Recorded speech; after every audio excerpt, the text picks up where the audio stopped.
Hello and welcome to the Spiritual Solopreneur Podcast. If this content resonates, please like and subscribe. Today, my guest is Anthony Nayagan. Anthony is the 2026 recipient of the IOFP Award for Creative and Innovative Insightfulness. As a Tamil Siddhar and secular mystic, Anthony works with high-stakes leaders to move beyond basic mindfulness into the realm of pure wisdom. Through writing, coaching, and mentoring, Anthony teaches C-suite executives how to source innovation from the unmanifest field, turning inner stillness into a strategic powerhouse. Anthony, welcome. Thank you. Thank you for being here. Yes. Congratulations on your award. Oh, thank you. Not the first and not the last, I'm sure. Yeah. They're always nice. I am very intrigued by some of the concepts in that introduction that I just read out for you. So I'd kind of like to start there, if that's okay. Mindfulness versus the realm of pure will, pure wisdom.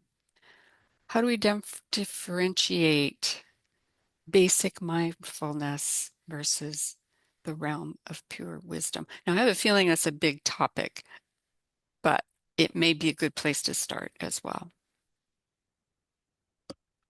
How do we differentiate? Actually, mindfulness and wisdom has nothing to do with each other. Okay. That is,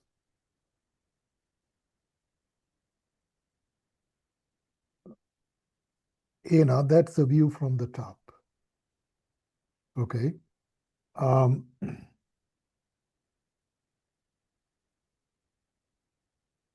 See, wisdom, it's a state of witness, and you enter into that state when you transcend mindfulness altogether. See, that is what is described in the Western philosophy as stillness. Okay. In the Eastern philosophy, it's samadhi, it's nirvana, they have all kinds of words for it. But the translation that comes very close to Western philosophy is stillness. See, stillness also means mind is not active. When your mind is active, there is no way you can be still. Right. You see, so it is a transcendent state, where your mindfulness is totally reduced to nothing, totally muted. Oh. The opposite of mindfulness is It is the opposite. Yeah, that's gotcha. what it is. Yeah, and in that, it's a very powerful state to be in. You see, but you see, in the traditional forms of meditation, um, it's you enter into the realm of wisdom, with imaginations and with a lot of efforts that are really not transcendent. For instance, you go in there looking for a blue light. You know, you go in there listening to music. See, in not in any of these, your mind is muted. True. So You you're see so what I you're talking mean? about going into a meditation Going into a accompanied by meditation, music or no, that's not the same. mm-hmm. That's not the same. Even imagining, you sitting at the beach and, it's not meditation. Right. It is not the meditation that I'm talking about. Well, it could be a meditation, that only enhances your mind. Okay, it kind of strengthens. It's an exercise for your mind. So is there something terribly wrong with it? No, it's not. It's good to calm your mind, exercise your mind, and do a lot of things using your mind. But remember something. See, wisdom is something imperishable. It's what you call consciousness. Consciousness is imperishable. See, your consciousness was there before you took this body, you know, and the consciousness will still be there when it leaves your body. Right, because we don't die. Yeah, so this is really a sort of a transient state where we are. An important thing to realize is our brain, our mind, these two, they are not consciousness. They are not even related to consciousness because the reason why is both of them are perishable. True. See, both of them are perishable, so it's a matter. It had a beginning, it will have an end. See, so when you go in there into wisdom, equipped with things that matter, you won't be able to relate to what wisdom is. It really is going to be a tall order. It's going to take forever. You're going to be frustrated, and you are not going, you actually are going nowhere. See, because mind is not even capable of fathoming the wisdom. It cannot relate to it. So for instance, if you think that it is going to be like this, with a lot of preconceived ideas, if you are entering it, consciousness will shut off. It will not even shut off, it won't even respond to it. See, a lot of people, for instance, right now, they are listening to me with their perceptive mind in gear. Sure, And, everyone and probably. they, yeah, and they really cannot understand me. They will have a tough time understanding me. The best way to understand me is let go. What is this guy saying? Is there something, an element of truth in it? Let me listen to him. So abandon the perceptive memories and the perceptive intelligence and everything. And if you keep if you really listen to it intently, you will see patterns developing. You will Patterns. see insights developing. Yes, you will. You What does see, that look like? what patterns? Hmm. Patterns are really what insightfulness is all about. See, patterns will not appear in the form of a pattern. It doesn't. It just appears in the form of a spark. That's the first sign. You know that you have seen a pattern. So that's about it. After that, when you wake up and when you come into your mindfulness, you still need to be still and observe it the way you listen to me without perceptive intelligence. Right. The same way, in same stillness, you are going to observe and see if there is any tangible pattern in it, anything perceptible in it. If you don't see it, leave it alone. Okay? And the next time you sit and meditate, the same spark will come. It will linger a little longer. Okay, don't don't even get into it at this time. Just observe. Not don't even observe, that just witness. Mm. Observation is something different. Okay? Observation happens when your mind is awake. See, for instance, when you're dreaming, your mind is not awake. See, but there is an element within you. It is capable of sensing what you are dreaming. You see? And when your mind wakes up, you are reflecting on your dreams.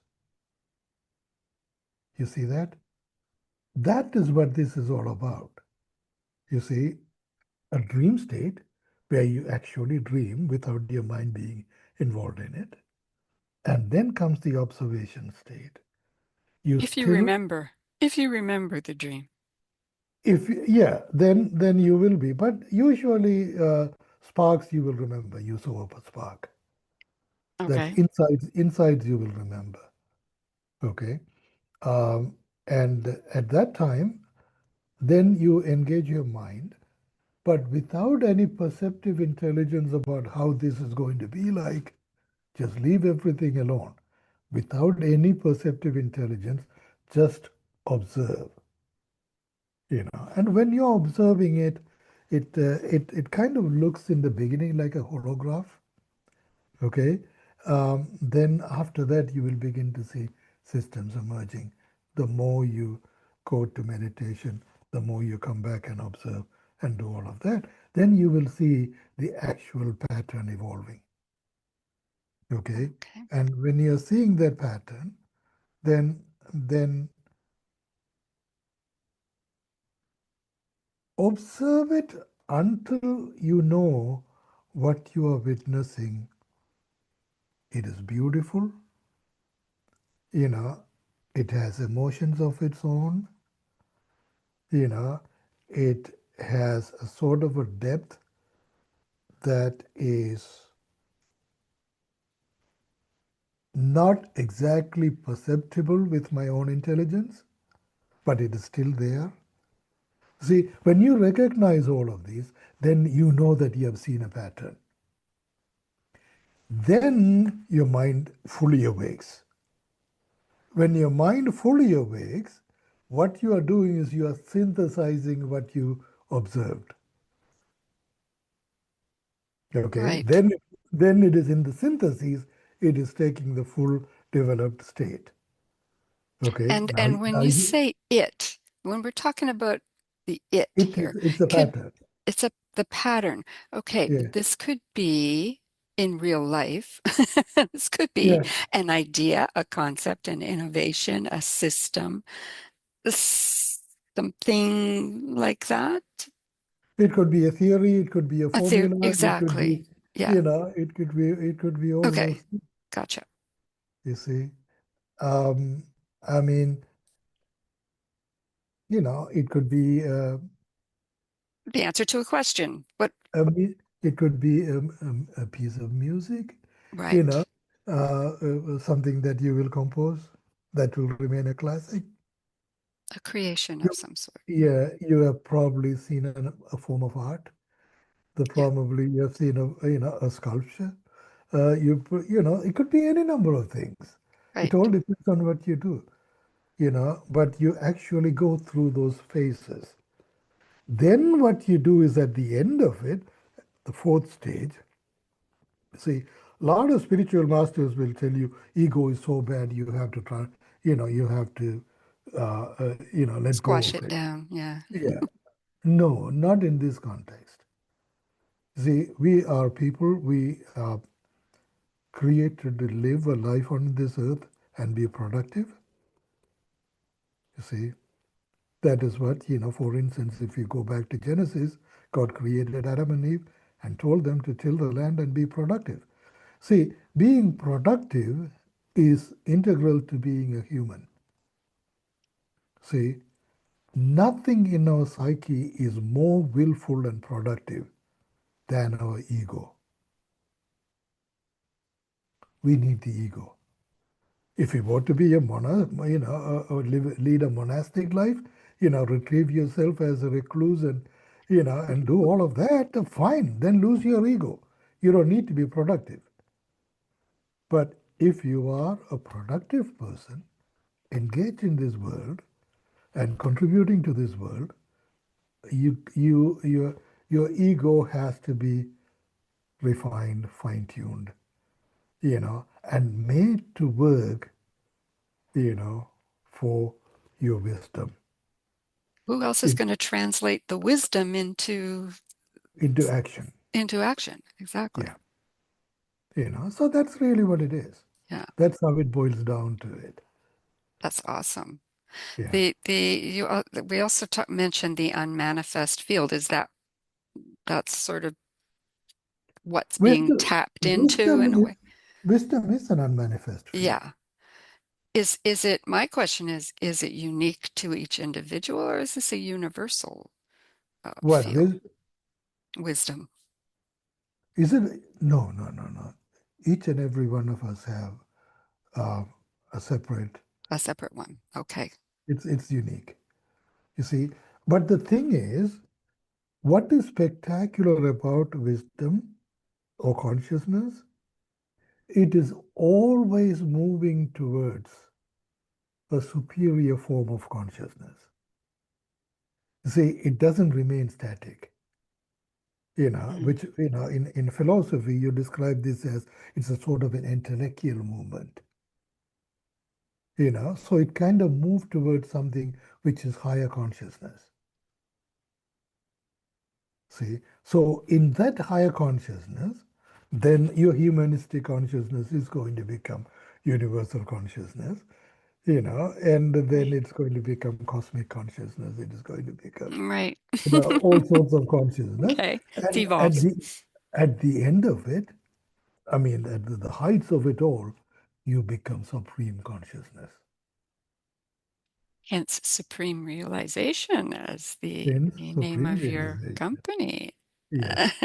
Not only that, that's my first book, Supreme And your Realization. first book, Yeah, exactly. Very yeah, yeah, nice. yeah. You mentioned something in an article, a recent article in LinkedIn that I Hmm. thought was very interesting. You said you were talking about the pattern recognition, Hmm. talking to executives and folks and leaders in business and so on, um, using not using their brain to come up with their ideas step by step, but getting into this state of pattern recognition. Hmm. And part of it was you mentioned that it arrives in one piece or it arrives in a whole as a whole. It's not Yeah, piece by piece. And I really like that because I can sort of relate because whenever anyone asks me as a web designer, how do you come up with your designs, your ideas, your visual yeah, vibration for your website? And I always say, uh, I don't know really. It just comes out, it's birthed. It's all yeah, one, yeah, it comes out all at once. yeah, So that's why my process is a little different. I don't do a lot of wireframes and giving people layouts with shapes on them and lines and things like that. 'Cause that's yeah, it's yeah. step by step. I don't do it step by step. It just comes out all of a piece. So I was really struck by that phrase that you use that comes out whole. Oh, I love that. that's good. That's good. Yeah, it is. It comes in wholesome. It doesn't come in fragments. Yeah, Um, so, you know, we don't need to put that in an order. We right. don't we don't need to fragment them. We don't need to identify how it relates to one another. Nothing of that. It just comes in wholesome. And the meditative state, Mhm. this is something that you teach, Mhm. right? As part of your and that so I'm assuming that's a little different process than is it transcendental meditation? So you mentioned the word transcendental. It is transcendental. Okay. You see, but when you talk about transcendence, um, we immediately get into the idea that we are going to abandon something and is going to become something else. Mm, Not so. Not so. Transcendence actually is a process of graduating from one to the other. See, for instance, a lot of parents, when they become adults, when they grow up, they don't keep on singing the nursery rhymes they learned when they were 2, 3, 4 years old. See, because they have transcended it. But has it gone away? It's not. Wait until they have children. And they will not only sing them all over again, they will behave them like that also. You know what I mean? They will get down to that age and they will do all the animations and everything, of somebody who is that same age. You see? So have you really abandoned anything? You haven't. See, that's really what transcendence is. Transcendence is actually is moving from one layer to the other layer to the other layer to the other layer. Where you come into, into a situation where everything is muted, and you can witness exactly what you are witnessing.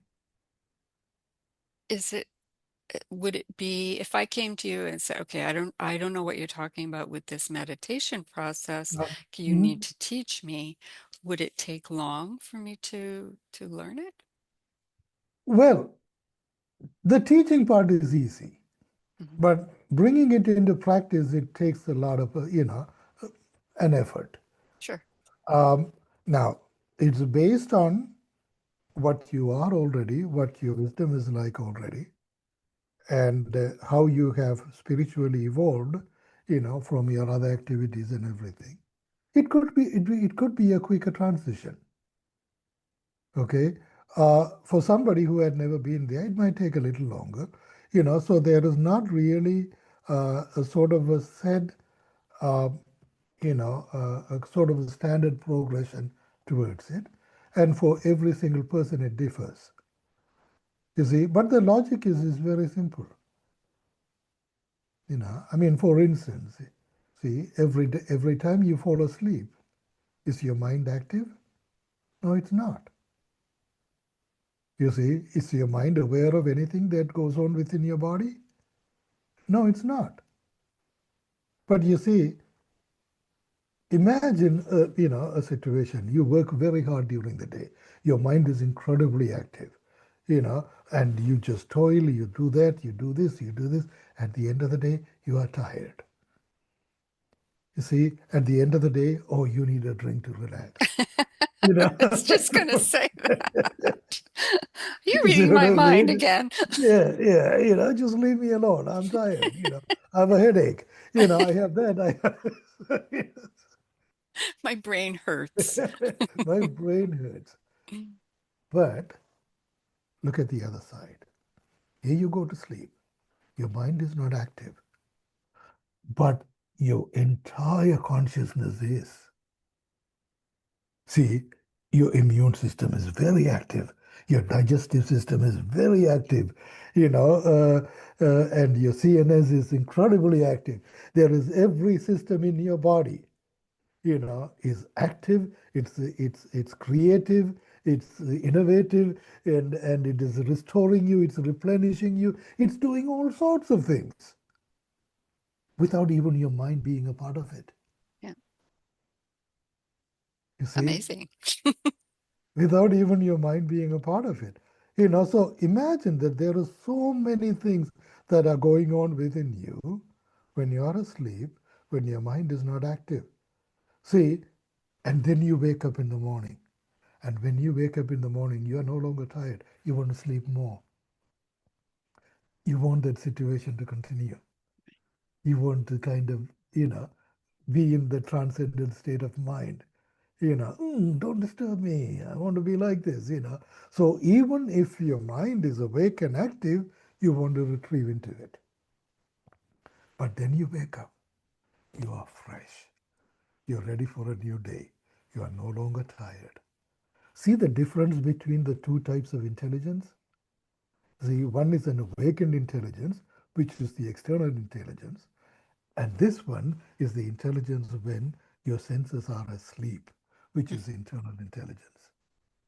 Okay. See, why can't you use the same intelligence that doesn't make you so tired, doesn't make you so exhausted, doesn't make you so drained out, doesn't kind of give you Alzheimer's and dementia and all sorts of illnesses? You see what I mean? But it is always fresh, always vibrant, always productive, always all of that. Why can't you use that intelligence even for your day to day living? That would be awesome, wouldn't it? Wouldn't it be? You see, that intelligence is there, whether you are part of it or not, it's still there, you see. But we have become so equipped with the external intelligence, and we don't even know. how to let go of it. You Yeah, see, I mean, that's really the sad part that's about. that's a concept and a Yeah, half to think about. yeah. Of course, I'm trying to wrap my brain around See just my that little brain around it. again? And Yeah, words yeah, fail, of course, yeah, to yeah, really describe what you're meaning, right? yeah. You have to experience it You have to experience. It's a whole different world out there. in there, And so to speak. actually, it's not just world. It's a whole different universe out there. Mm. You see, I'm going to give you one example. There are temple architectures in India that dates back to over 5,000 astrological years, okay, which is not calendar year. So astrological years are much more in numbers, than calendar years. Okay. So it actually goes back thousands of years, you know, and they are excavating these temples and they are doing all of those things. Ellora, for instance, is one such temple, and they are still trying to figure out how they did it. You see, they're still trying to find it. Now, these are actually conceptualized by Siddhars, okay, by people who are actually go into that realm of wisdom. And that realm of wisdom, I was telling you about how intellectual it is. It actually connects them to the cosmos. And they actually see how the planets and everything is affecting what the architectural design. They witness that pattern and then they translate that pattern into the architectural design. That's how these temples were built. That's how these temples were evolving. You see, so this is actually has been happening, that is initiated by Siddhars, the intellect of the Siddhar, or the wisdom of a Siddhar Okay. that designed all of these things. And it came in the form of a pattern. So the spiritual intelligence that you're talking about is what produced those All of, temples, the all of these are, pyramids, all that kind of yeah, stuff. yeah. Yeah. But what do you see? How do you see it? You see, that's what I bring it out. Yeah. You see, I mean, everybody is different, everybody is unique. So, based on their uniqueness, what is their, what is that they are equipped with in terms of wisdom? And what is that capable of? You see, that is the hard part. That is my mission. Okay. Um, and it's not just the temple architecture alone. You see, I mean, even the Ayurveda, it's all came from the spiritual intelligence. Mhm. Okay, uh, see, Ayurveda promotes off-the-shelf medicine. In spiritual intelligence, in all of that, there is no off-the-shelf medicine. You see, when a patient comes to me as a siddhar, and when it comes to sort of, if that person has a problem, an authentic siddhar will not even ask you what is wrong, what are the symptoms, all of that. He will go into that trance, Mm. and in that trance he will know everything about the person who is sitting in front of them. And is that you? Mhm. You can do that? Y- You are y- a Yeah, yeah, Siddhar. yeah, yeah. I can do that. Yeah. Wow. Um, but I wouldn't ask, what's wrong. None of that. Yeah. Okay. Um, but see, the thing is, even when I prepare a medicine for you, it's not an off-the-shelf medicine because I see that you're very unique. Your composition is very unique and it's yours and yours alone. So I will come up with a medicine that's actually best parked for you.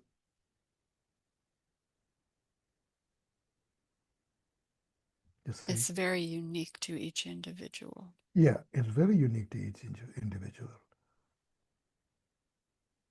You know. Um, but see, I mean, for me, I don't do that anymore. The reason why is I don't have access to those, herbs and minerals and all of Mm-hmm. that, so that Mm-hmm. I can prepare these things, especially in the West. There is all kinds of regulatories and all of that. So I don't do that here. Right. You see? But you do it in a different way for your clients. Yeah, in a different way, I do that. Yeah. Yes. I will see who they are and what they are, how they are put together, and I will guide them to do other things, that are different. You see. Right. Um, See, for instance, when I'm back home in India or, back in Sri Lanka, when people come to me, I deal with them differently because over there, I don't have these restrictions overwhelming me, these regulatories. So I have the freedom to do what I can do. Yeah. But over here, I cannot do that. Okay. But you do your coaching from, Yeah, yeah. yeah. So I apply my spiritual intelligence in a different way, Right. you know, um, and you know, and for me, it's not, being a standout. I just don't even like to imagine myself like that. See, I am more interested in you evolving into something which is the true version of yourself, the Yeah. true spiritual version of yourself. Your version could be better than mine. I don't know. You see, I cannot come in and I cannot approach you saying, "Hey, listen, I got a solution that one size is going to fit everybody. You're going to take it, you're going to use it, and you're going to be spectacular." Well, that's No. that's kind of the way most coaching programs work. Yeah, yeah. But I cannot do that. Yeah. That is not being authentic. Okay. I mean, for me, God created you very differently, very uniquely. You are a unique creation. See, but the world doesn't look at you that way. You see, the world is constantly trying to standardize you and to see where you are going to fit in. Exactly. So let Okay? me ask you, when you are coaching someone, an executive or someone working in a company, and you guys are working together to tap into the spiritual intelligence, I would think that this would create quite a transformation in that person. They that as far as um, what they're doing at work, how they approach other people. They're going to sort of be different. Yeah. See, the transformation is great. Yes, Yeah. it will happen, but is it going to change you altogether as a person? How everybody else perceiving you, I how don't know. everybody is recognizing you and all Is of it? that?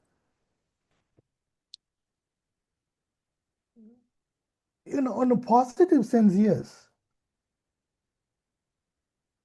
Okay. In a positive sense, yes. Okay. But you see, you are not becoming a monk, Right. okay? And that's not my mandate. I'm not in a mission to make you a monk. I'm not even interested in it.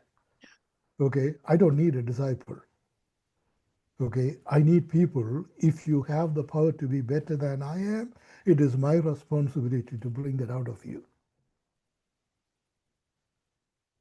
Okay, that is really what I am. And for you, the fear that you're going to change and become somebody that nobody is going to recognize, it's not true at all. It is not true at all. I mean, you just live a normal life, a productive, normal life, as you are meant when you were created. That's how you are meant to be. Exceptionally, yeah, people are born to become monks also, but that is exception. It is not normal. So people who are learning these spiritual intelligence, they're not becoming monks. They're still them. It's still them. Still But very much but there. what? What's the transformation then? It's a better version of who they are. Okay. It's so better. It's not even a comparison. That's how better it is. Okay. You know. That's nice. I mean, for me, if you ask me, Anthony, what were you like 10 years ago? I don't remember. Okay. I guess it doesn't matter then. Yeah, I really don't. I mean, if you had known me 10 years ago and if you want to remind me, go ahead. Um, but those are irrelevant. Does the transformation of becoming the best version of you, Mhm. does it translate into success? It translates into what the better version, the best version of you is meant to be Okay. as a human being. Meant to See, be or have or contribute or whatever it is. yeah, Yeah. I mean, for instance, success, it's it means different things to different beings. Okay. Do you think Mahatma Gandhi was a success? Well, famous. Do you think Nelson Mandela was a success? Famous. Yeah.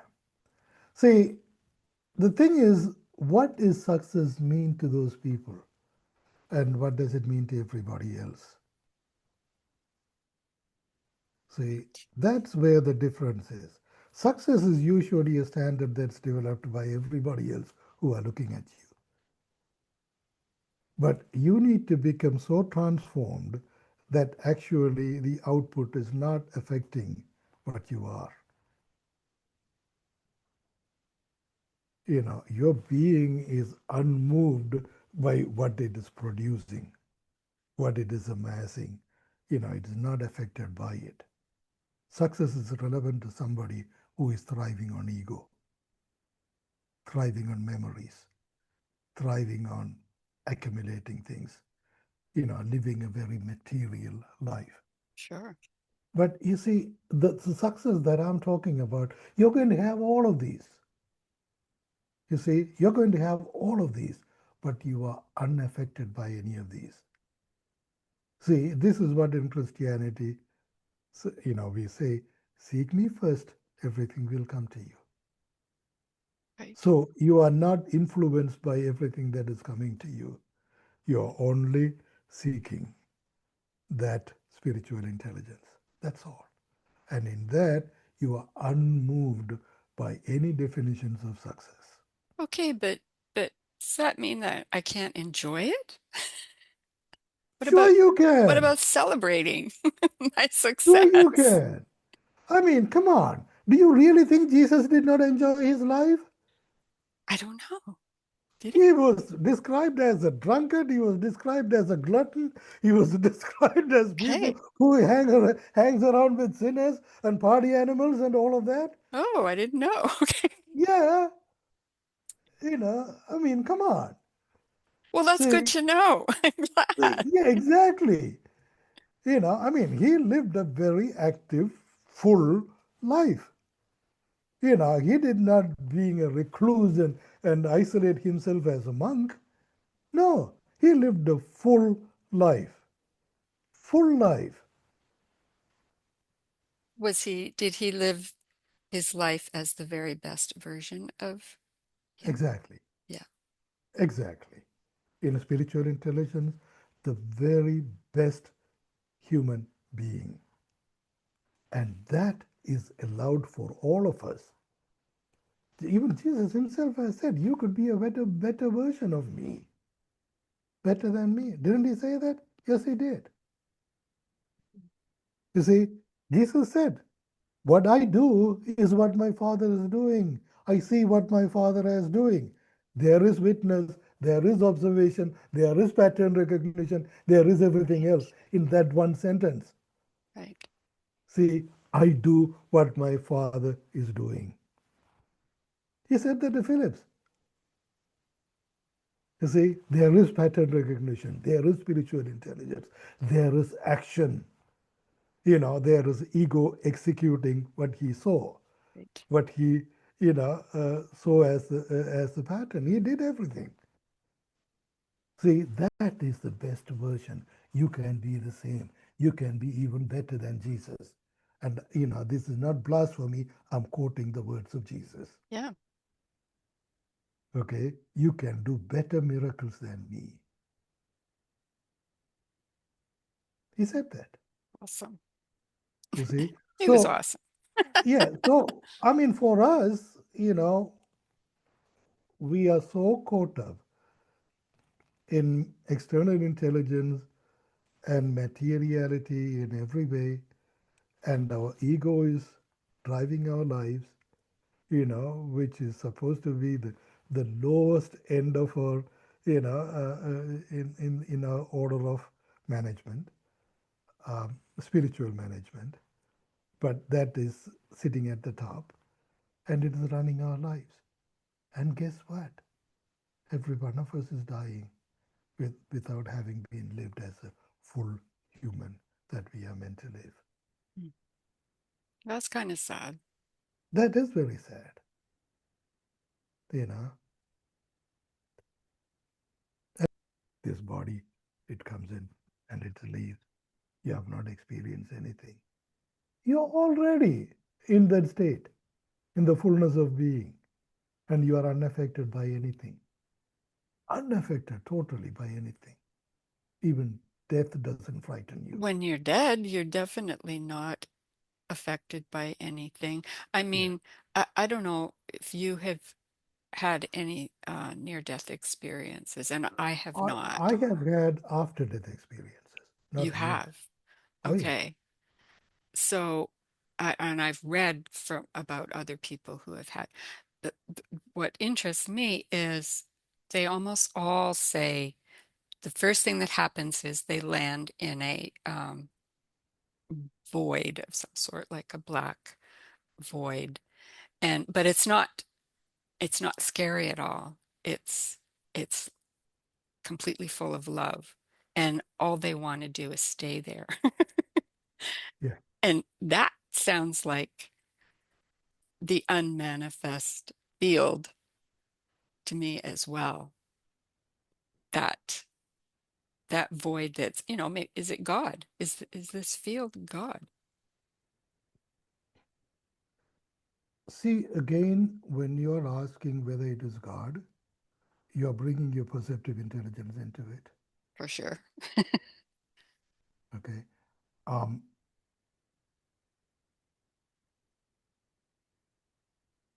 God is omnipresent, it's omniscient. But when we approach him with our perceptive intelligence, we don't see him. Mm. Okay. And Intellectualizing God does not work. it doesn't. It doesn't. It totally doesn't. Gotcha. See, um, when you transcend your mindfulness, you are in his presence all the time. Okay.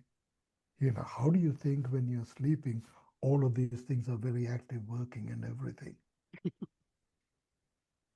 All the systems in your body. See, 10 years ago, Bev, the way you were, you're not the same today. But that doesn't mean to say that you did not try hard, to kind of at least curb the aging process. You did everything you could, but you still are not the same person you are 10 years ago. Right. Guess what? Okay. You are a constituent, I mean, meaning you are put together with about 30 to 40 trillion cells.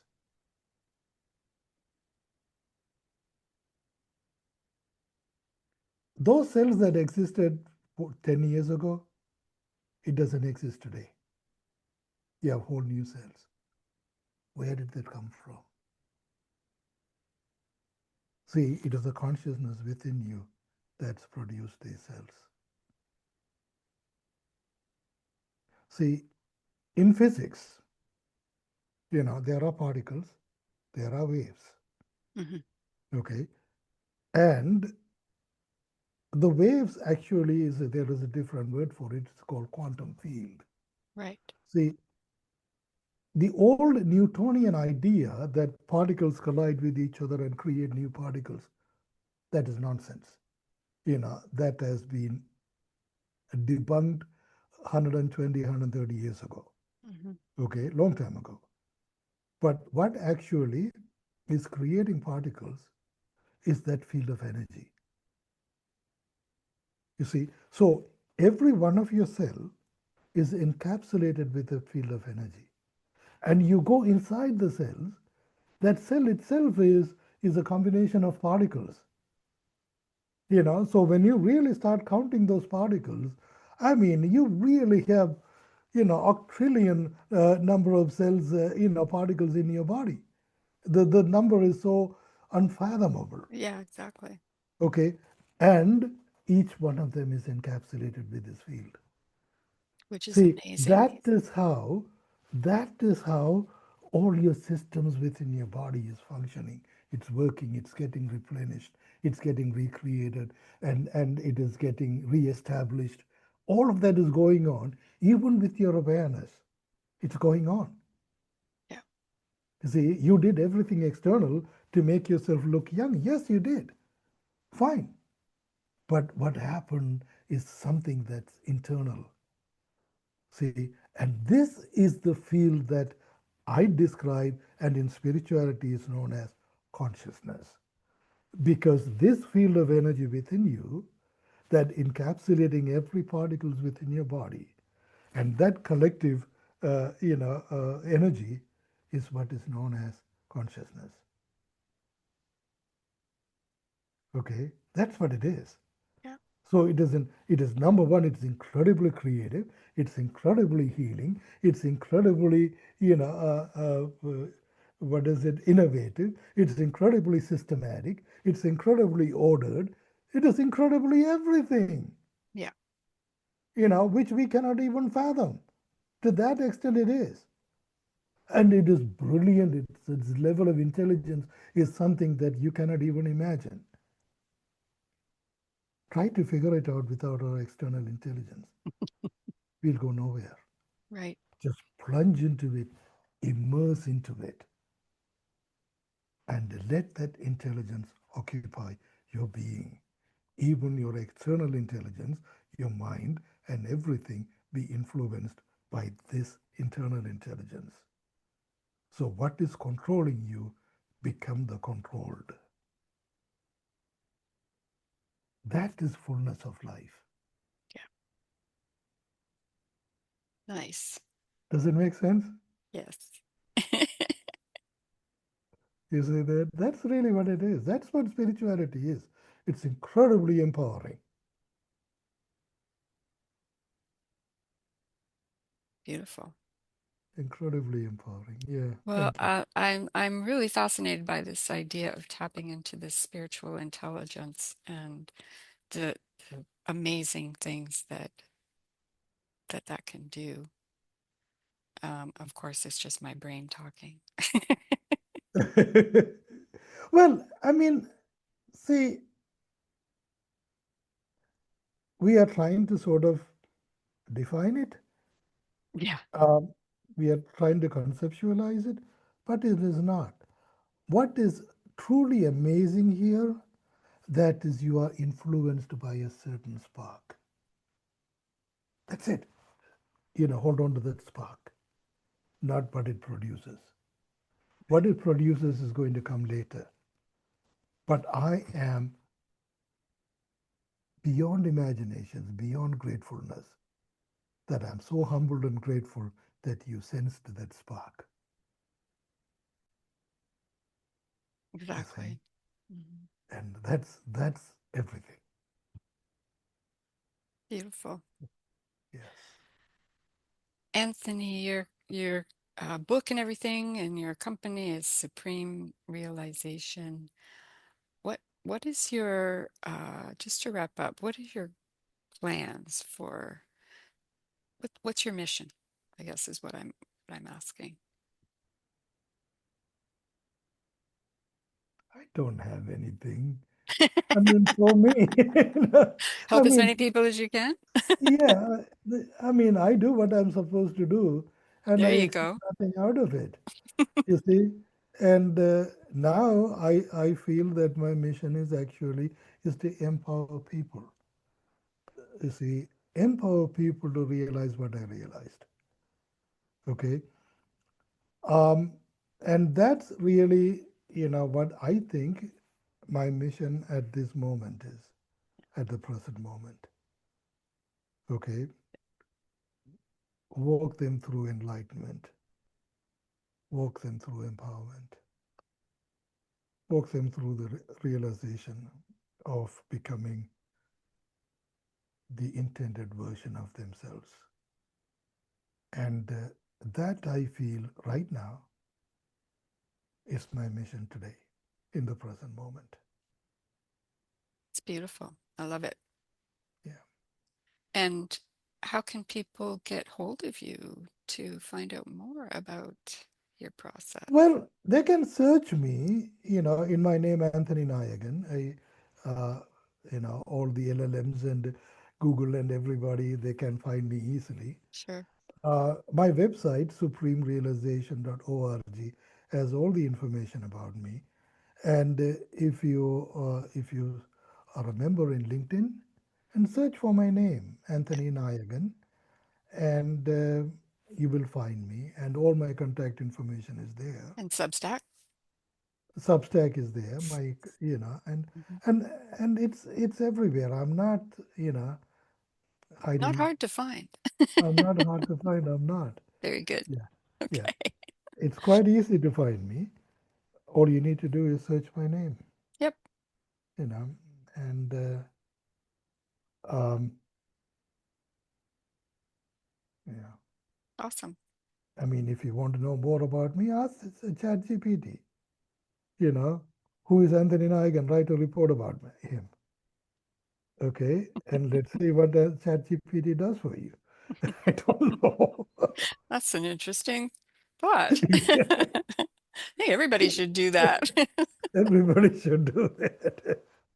Yeah, Find out what ChatGPT thinks of them, really. yeah, Well, yeah. Anthony, thank you so much for being You're here. welcome. It's been You an really are absolutely welcome. awesome conversation. Yeah. Had a And if blast. anybody reaches out to you and asks you where to find me, how to contact me, feel free to give all I the know. information you have I know about. exactly where to find you. Yeah. Okay. Okay. All right. Well, thank you so much. Thank And you. my name is Bev Young. I am a web designer and digital marketing specialist, and I help spiritual entrepreneurs and heart-centered local businesses get more credibility and visibility online with websites they love and that work. And I'll see you next time. Bye, Anthony. Pranam.